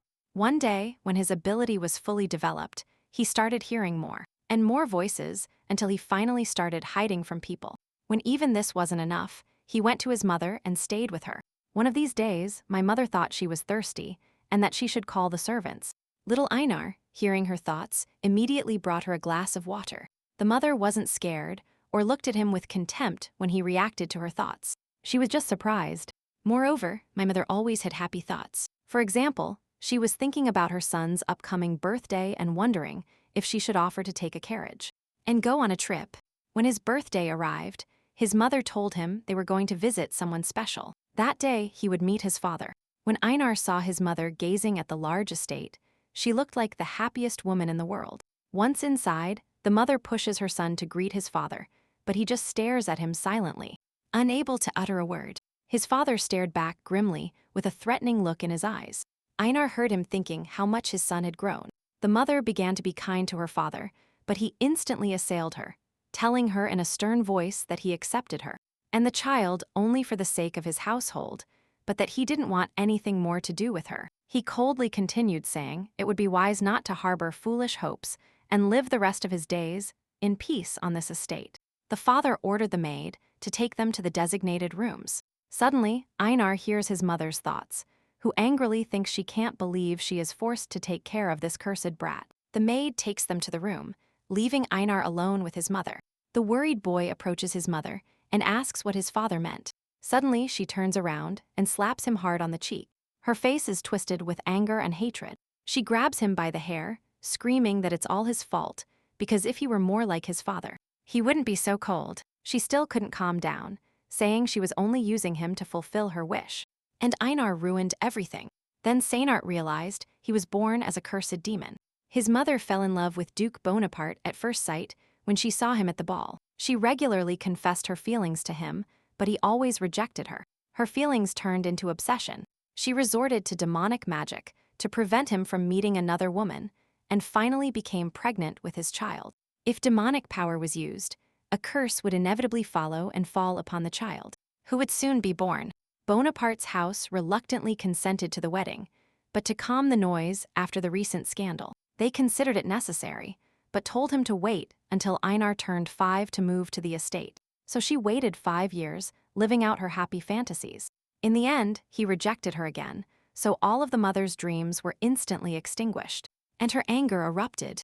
After that day, she cursed Einar every time she saw him. He listened to her curse for 7 years. She also shouted at him angrily that day. She angrily pointed at the box, wondering why it was still there if she had asked Einar to give it to the Duke. The boy tried to explain that the Duke refused to accept it, but the enraged mother didn't believe him. Because he had never rejected her gifts before, she was sure that Einar wanted to destroy her relationship with the Duke. The words she shouted so loudly, and the words she shouted in her thoughts mingled. Einar felt like his eardrums were about to burst. Unable to bear it, he collapsed. He pushed her with all his might, and she hit her head on the corner of the bedside table. Blood gushed from the wound, leaving scarlet stains on the furniture. And suddenly there was silence. He felt the horror of killing her, and the relief that the silence brought him. In the end, he only had one thought. This power was truly a terrible curse. Sitting on the floor and hugging his knees, the boy dimly overheard the Duke's conversation with the servants, in which Bonaparte lamented not having taken in the child with the devil's curse. The servant cautiously suggested getting rid of the child secretly, to which he suggested that the curse would then pass to him. The door to the room opened slightly, and the Duke said that perhaps the curse would lift if he sent him somewhere, or he would simply die. Then Einar found himself in the church, and as soon as he crossed the threshold, he felt an unpleasant energy permeating his body. He felt very nauseous. The priest presented the boy to the Pope and told him that he would live with them now. He greeted Einar by replying that he had heard he was from the Bonaparte house. He reached his hand out to the boy's head to bless him. Pain shot through his body, and instinctively he covered himself with his hands, wincing at the unpleasant sensations. He had a steaming burn on his hand. The priest shouted in horror and asked how the blessing could have hurt him, and the Pope kept a grim silence. Einar opened one eye and cautiously looked at him. The Pope stared at him with terrifying coldness, understanding what the problem might be. With a steely voice, he asks the priest to take the boy to the room. From then on, Alexander started to despise him, and knowing what was happening to him, he continued blessing him during his usual rituals. And he also started sprinkling him with holy water in this hellish place, full of sacred energy. Einar's body was constantly covered in small wounds, and he became more irritable every day. Then, one of the aristocrat's sons wanted to befriend him. However, Einar angrily rejected him, saying he was annoying. He is surprised by the boy's reaction, who for the first time encountered such a severe rejection of an offer to make friends. And his friend suggested it would be better to talk to Cessair. Einar overhears them talking about how Cessair has connections with the Pope, and that if they are kind to him, they can live an easy life here. They continue that Cessair despises Einar, and once mentioned that he feels an unpleasant energy coming from him, so it's better not to talk to him. Einar hostilely speculates about who Cessair is. For 5 years he lived as if walking on a tightrope, ready to break at any moment. One day, the thoughts and conversations became stronger, and Einar thought it might be because of the new priest who had arrived at that time, and he decides to quickly return to the room. However, they suddenly stop him. The man says that he recently visited his house and heard something quite curious. Einar looks at him with hostility, recognizing him as the same guy who tried to befriend him. Bonaparte turns around and decides to simply ignore him. However, the guy continues mockingly, saying that he heard he killed his own mother before coming here. His friend, surprised, asks him if this is true, to which he replies that one of his servants used to serve in the Bonaparte house, and told him in secret. The people gathered around him whispered in surprise. Einar grips his head with irritation as the commotion gets even louder. The boy doesn't stop there and says, with a smile, that he heard the reason Einar always walks around with wounds on his head is because he was cursed thanks to his mother. Einar's mind clouded over, and he wished everything would disappear. He suddenly grabbed the sword and stabbed it directly into the annoying guy's chest. He groaned in pain, fighting for his life. Einar calmly said he was talking too much and that he should shut up. The bloody dagger fell to the floor with a resonant sound. Panic and screams erupted. The horrified girls called out for the priest. Behind the door, young Cessair appeared, who was greeted with screams and looked down at the ground in disbelief. There lay the bloody, lifeless body of his friend. Cessair roared upon realizing who was responsible for what happened and threateningly shouted at Einar. He simply looked at him aggressively without saying a word. Immediately after this, he was arrested. Einar was sure they would kill him because Dad hated him. However, before being sentenced, an urgent letter arrived at the church. It spoke of the death of the head of the Bonaparte house, and that his only heir, who was now in the church, would become the next head, so from now on he must be treated with all honors. The Pope smiled mysteriously. He asks the priest to allow him to put on clothes and send him back to the Bonaparte house. And so, Einhard leaves the church, feeling the long-awaited freedom from the stifling divine power that permeated every inch of the temple. The Pope watches him through the window with a cup of hot tea. With a smile, he says that if he had known it would all come to this, he would have gotten rid of him much sooner. He was very lucky that this didn't happen. Einhard left and immediately returned to the Bonaparte house. To survive by running this house without any guidance and without receiving management training, he needs to stay sober and calm. If he wants to survive this curse, he must rise in the hierarchy as much as possible, so that no one can pressure him. Hearing this story, Jonah understands why he wanted to become emperor. Bonaparte admits that after her appearance in this world, the anxiety lurking around her disappeared, so he didn't believe she was here to kill him. Therefore, the future that worried the girl will never happen. Jonah hugs him and says she hopes he is right. The next day, the clergy gathered in the church, bowing their heads respectfully, and holding containers of holy water in their hands. One of the priests tilted it over the man's head and sprinkled him. A resounding voice echoed in the hall, saying that this man must now put aside the name he once received on this earth and accept the new name given by the Lord. The new pope's name was now Antir. When the initiation ceremony ended, Cessair entered his office. The accompanying priest said goodbye, leaving the pope alone. Cessair hostilely clutched the fabric of his robe. The fact that he actually became pope enraged him beyond imagination, since they were only going to use him as a chess piece. He exhales heavily, organizing his thoughts. Cessair remembers that the clergyman told him that the consulate had lost sight of the fact that, at the request of the late pope, he had stepped outside the confines of the cardinalate, and that it would now be wise to focus on strengthening his position.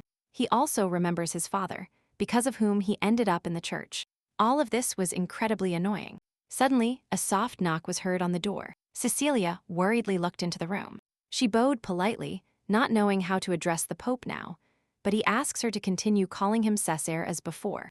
Cessair asks what brought the girl here, and she replies that she came to give him something. She takes out the letter and gives it to Cessair, explaining that it is a letter from Eclitus that he received while the man was imprisoned. When Pope opens the letter, she says she was afraid it would be confiscated if she tried to deliver it, so she kept it with her all this time. Reading the letter carefully, he is surprised to realize that he was asked to find out Udo's whereabouts.